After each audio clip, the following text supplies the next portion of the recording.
Magandang araw po sa ating lahat. Sama-sama nating pakinggan ang Ebanghelyo ngayong araw. Naway magbigay ito ng liwanag at pag-asa sa ating buhay. Ang wakas ng mabuting balita ng Panginoon ayon kay San Mateo. Noong panahong iyon, ang 11 alagad ay nagpunta sa Galilea, sa bundok na itinuro sa kanila ni Jesus. Nang makita nila si Jesus, siya'y sinamba nila. Bagamat may ilang nag-alinlangan, lumapit si Jesus at sinabi sa kanila, "Ibinigay na sa akin ang lahat ng kapangyarihan sa langit at sa lupa. Kaya humayo kayo at gawin ninyong alagad ko ang lahat ng bansa. Binyagan ninyo sila sa ngalan ng Ama at ng Anak at ng Espiritu Santo, at turuang sumunod sa lahat ng pinag-utos ko sa inyo. Tandaan ninyo, ako'y laging kasama ninyo hanggang sa katapusan ng sanlibutan." Ang mabuting balita ng Panginoon. Kapagpalang araw na linggo po sa ating lahat.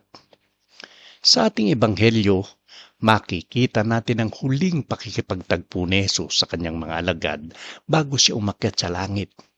Bagamat ang ilan sa kanila ay nag-aalilangan, hindi iyon naging hadlang upang sila ay pagkatiwalaan ni Jesus ng isang napakahalagang misyon.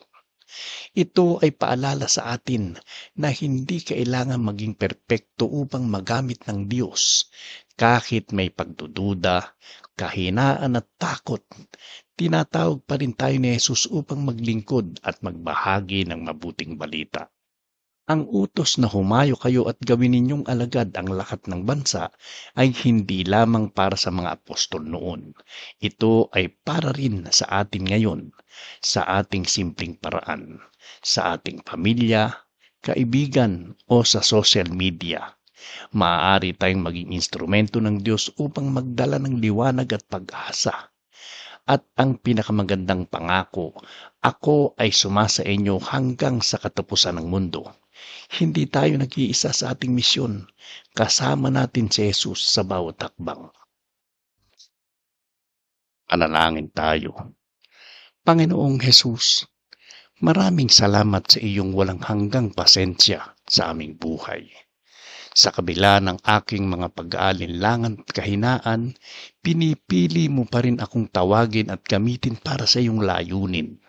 Bigyan mo ako ng lakas ng loob upang ipahayag ang iyong salita at ng pusong handang magmahal at maglingkod sa kapwa.